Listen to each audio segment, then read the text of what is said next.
Welcome to The Author Show, where we feature new authors and books, from fiction to self-help and everything in between. You'll find it all at theauthorshow.com.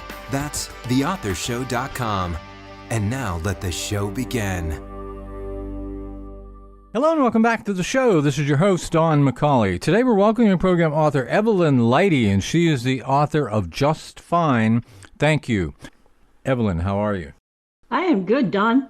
Well, tell us a little bit about yourself, please. I'm a counselor for 35 years, an author, a recovering alcoholic for 45 years.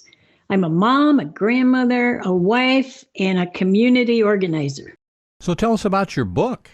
My book is the first of the Blood, Sex, and Tears series, and I share as somebody who has walked the walk. My clients love that I have walked the walk and been where they are. It's a spunky story of real down-home drama, and it can be really sensational in places, hilarious in places, and hurtful in places because it's a frank look at what happens in family where alcohol is present. Now, who did you write your book for specifically? Who's your target audience? Originally, I wrote my book for clients, which covered people from 18 to 65. A lot of them had a lot of confusion, and many of them suffered from anxiety, and it just seemed more expedient to write a book and share with them how I got over mine and how other people got over theirs, and it has really proven to be helpful for my clients. So could you say there's any type of central message or perhaps underlying theme that you would say runs throughout your book? What runs throughout my book is there is hope. People have value. They can find their value and their worth by consulting people like me or other people who are out there. The hardest thing is to keep the secret to themselves and not share what went on with them or what's going on with them now. I work with a lot of abused women who keep everything a secret because of the shame. It is not shameful to be abused. So if you had to choose, what would you say is the single most important idea you're sharing in your book that's really going to add value to the reader's life? The readers will learn that secrets in a family are destructive. Secrets can kill those who are keeping them. Secrets are especially destructive when it involves sexual perverts, rape, or other problems, especially if a person is walking around with this information and afraid to tell. So if you could compare your book with any book out there we might already be familiar with, which book would it be and why? I compare my book, sort of, although she's much better than me, Mary Carr's Liars Club. She expressed so well how alcoholism and craziness in the family affected her. She talked so much about how she was just confused all the time, always wondering what's happening now, what's going to happen. When am I ever going to wake up and find this is all a nightmare? I really relate to her work. In what way does your book address the issues of child neglect and abuse? You know, times were different back in the 40s and 50s when I grew up, but abuse is still the same. Shame is still the same. People still try to hide the things that happen to them. And my books really are meant to get the reader, to motivate the reader to come out of hiding and talk so that they can be healed. So it's a different world now. What do we have now that you didn't have then? Well, for one thing, we have Amazon, thank goodness. And that's where all my books are. For another thing, we have indoor toilets. Back then, I had to use an outhouse. We have computers, televisions, cell phones, microwaves, so many things that they didn't have back then. Life is so different, but the difference doesn't change abuse. Now, your father was an alcoholic. Why do they call alcoholism a disease? Isn't it really a choice? When my father was an active alcoholic, people used to think it was a moral issue. They thought that it was a weakness. It didn't occur to people that it was a sickness. Now we know that alcoholism is a brain disease, and those of us who work with it understand it. A lot of people still think it's something to be ashamed of. It's nothing to be ashamed of any more than diabetes is something to be ashamed of. Now, you said it's a brain disease. Can you expound on that a little bit?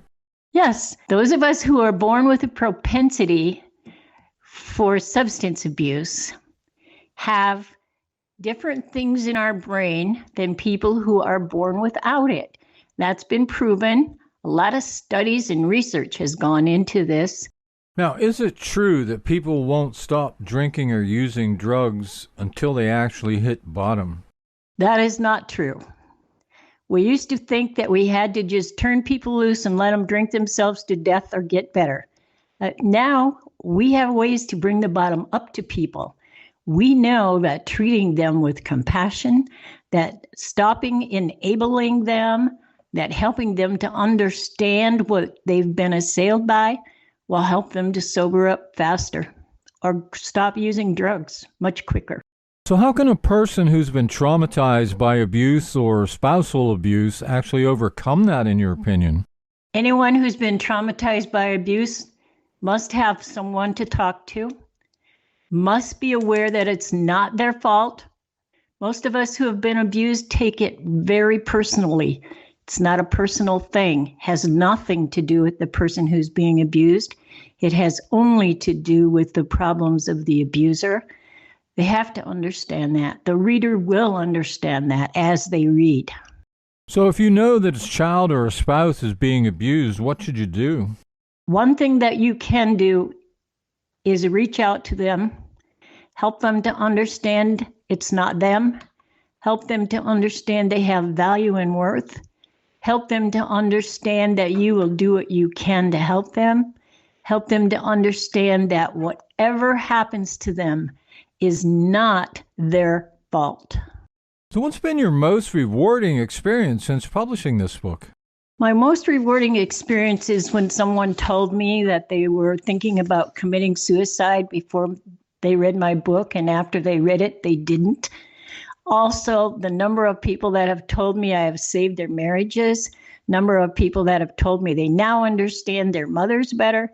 And recently, a male friend told me that reading my book, Just Fine, Thank You, helped him to understand his wife's behavior from her sexual abuse as a child.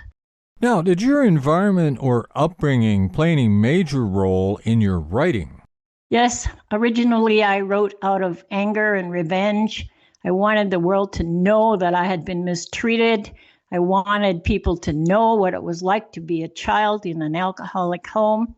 But as I continued to write, I wrote mostly for readers to understand themselves. So how would you describe the writing style you're using in this book? This book is a memoir. It is gut honest truth and says a lot of things that were hard to say, but they are said with love. And how do you think that will help the reader? The reader will find out that they are not alone. And they will also find out that there is hope, that there is ways to help themselves, that there are people who really care about them. Now, most authors have a very specific reason for writing a particular book. What was your reason for writing this book? My reason for writing this book was to help readers who have been abused as children in particular, that they might know that it wasn't them.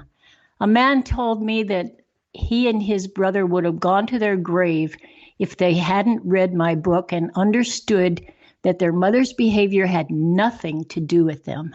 So what part of your book would you say you personally like best? I loved writing the part where my fat aunts and all my cousins descend on us, and they come up from Missouri and they come to our house, and we spend days sleeping all over the floors and trying to find beds for everybody and eating really, really good fattening food. I loved writing that part. So what's the number one takeaway that you want readers to get? I want them to understand that what happened to them does not dictate what their life is going to be. I want them to know that they have value and worth, and there are people who care. So other than selling the book, of course, is there anything else you hope to accomplish with it? I hope to reach readers who are looking for hope, who are looking for people who understand, who have been wondering what is wrong with me, to discover there is nothing wrong with them. So in your opinion, who should buy your book? Men like my book, and I have been told by many of them that it has helped them. Young women have told me that my book has saved their marriage. A couple of grandparents have told me that they recognize that their grandchildren are being sexually abused because of my writing and what I explained, how I behaved. Clergy have told me that they use my book to help people who come to them with addiction problems. A lot of clergy don't understand anything about addiction, so it has really helped them. Do you have a website? Yes, I do. My website is www.evelynleite.com. Leite. Well, this has been just great. Our guest today has been Evelyn Leite, and she is the author of Just Fine. Thank you. Evelyn, thanks very much for being with us today.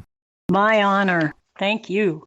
This is Don McCauley wrapping up another edition of the Author Show. Go out there, buy Just Fine Thank You today, and please share this interview with your friends so that they too have the opportunity to discover our guests and their work. The Author Show can be accessed at any time at theauthorshow.com. Selected interviews can also be found on major platforms like Amazon Fire TV, the Roku channel, iHeartRadio, Spotify, Amazon Music, and many more. And whether you're an author who would like to be featured or a reader in search of new books to read, The Author Show is a great place to start. Check us daily as we continue to introduce wonderful authors of very interesting books on The Author Show. Thanks for listening to The Author Show. Find out more about authors and their work at theauthorshow.com. Theauthorshow.com. Tune in next time to another great author on The Author Show.